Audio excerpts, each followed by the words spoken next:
list all possible rational zeros, find all rational zeros, and factor f of x.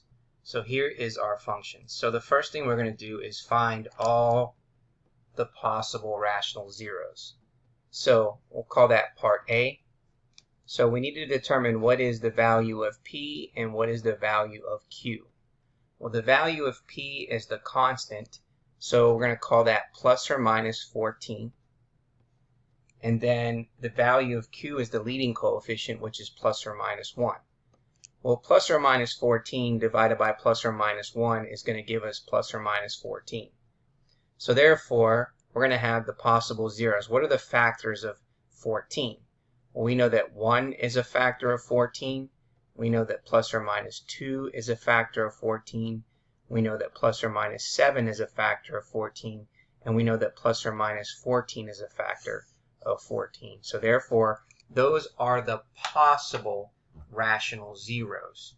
So let's go ahead and then figure out which one that represents. It's going to be D.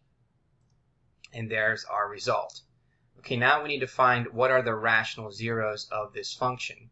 Okay, so that means we would have to check each one of these. Okay, checking each one of these to determine which ones are the zeros of the function. So another way of doing that is we're going to come in here and use Desmos. So we're going to go in here and then we're going to graph this. So we have x cubed minus 4x squared minus 19x minus 14. Okay, so if you take a look here, where does it cross the x-axis? It crosses at those particular points. So these are the real zeros that it's crossing. Now let's check if those are also the zeros of those possibilities. Well, we have -2, we have -1, and then we have 7. So you can see that these are the rational zeros. So what we're going to do in part B is come in here and then make sure that we check each one.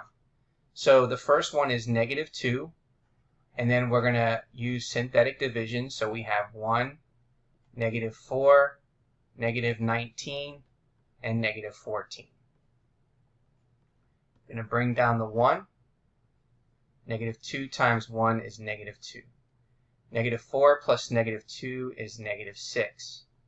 -2 times -6 is +12. -19 plus 12 gives us -7. -2 times -7 is +14, which gives us a remainder of 0. Okay, so that tells us that -2 is a 0. And then that also tells us that x plus 2 is a factor of that polynomial. Okay, so now we know that. Now the next step is then to try -1. So, well, not -1, but we know that so far this is going to now become x plus 2. And we know that since this is x cubed, then this is x squared minus 6x minus 7. So we have x squared minus 6x minus 7. Okay, so now we're going to take a look at -1. And then we're going to go ahead and use these coefficients. So we have 1, -7, -6, and then -7. We're going to bring the 1 down. -1 times 1 is -1.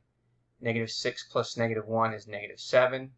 -1 times -7 is +7, which gives us a remainder of 0. So again, that tells us that -1 is a 0. And then what that tells us is that x plus 1 is a factor. So we have x plus 2 times x plus 1. And since this is a square, then this becomes x minus 7. So therefore we have x minus 7. Okay. So what does that tell us? Well, that tells us that x plus 2 times x plus 1 times x minus 7 is equal to 0. So we have x plus 2 is equal to 0, or x plus 1 is equal to 0, or x minus 7 is equal to 0. So x is equal to -2, or x is equal to -1, or x is equal to 7. So therefore we know that -2, -1, and 7 are zeros.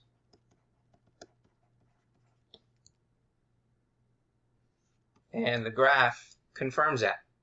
So let's go ahead and then put our answer in here. So we have -1, -2, and then 7. So it's B, and there's our answer. Okay, now we want to choose the factored form of the following. So we already have the factored form. So for part C, the factored form is x plus 2 times x plus 1 times x minus 7. So therefore we have x plus 2 times x plus 1 times x minus 7, and there is our answer.